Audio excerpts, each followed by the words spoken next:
لنډه درته ووایم دغه ته مدربورډ وایي. په دې مدربورډ کې دغه پروسر دی، د پروسر چې مرکزي یونیټ هم ورته وایي یا سی پی یو هم ورته وایي. همدارنګه دغه د ریم خانې دي چې ریمونه ورلېږي. دا د بیټرۍ خانه ده، هغه بیټرۍ چې ساعتو سیستم د کمپیوټر د همیشه عیار ساتي. نور نو دغه کوچني کوچني ایسیانې ترانزیسټرونه دا شیان پکښې دي، تر هغو تېرېږو ځکه هغه بحث اوږد دی.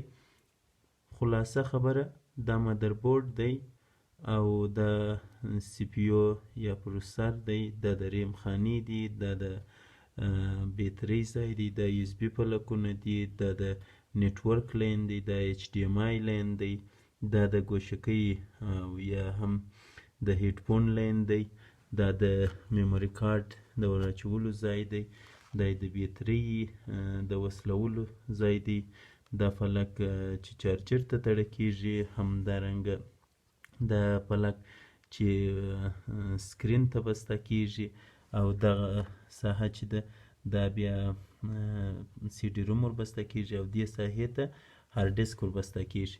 اوس راځو مثلا نور ساکټان هم شته دلته، مثلا د لاډ سپیکر ساکټان، دغه د کمپیوټر لاډ سپیکر دی، دا یې هم بیټرۍ ده او دا یې هم بیټرۍ ده د ساعتو د دې شیانو ده چې دلته ورلېږي. او پاتې سو دغه ریمونه دي چې ریم هم چیرې دلته ورلېږي.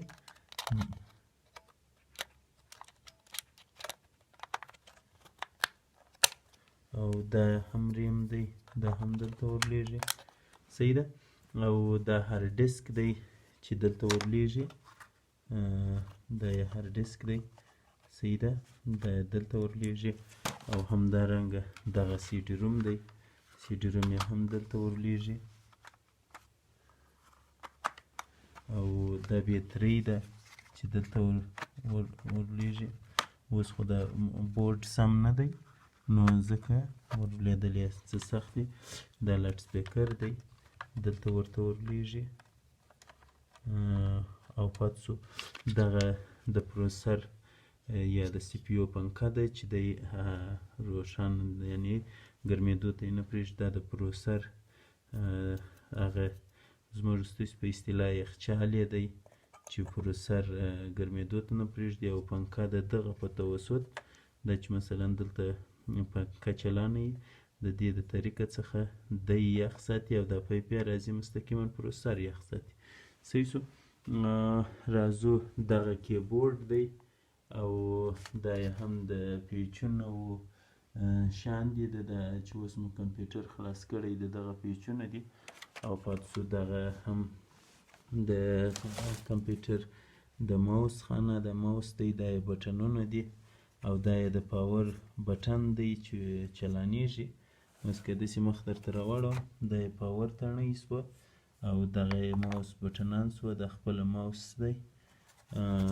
راځو دته، په ده کې هم دغه یو اس بي پلک دی او دا د مانیټر لین دی چې د کمپیوټر لیپټاپ کمپیوټر مانیټر ته تړل کېږي.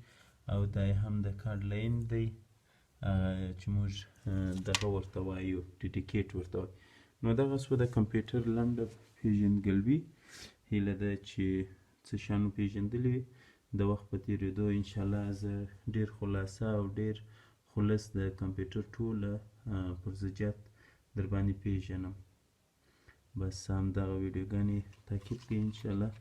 نور ډېر شیان ډېر مواد د کمپیوټر له تخنیکي اړخه او د سافټویر کې د اپلیکیشنونو له اړخه ستاسو سره په همدې یوټیوب چینل باندې شریکوم.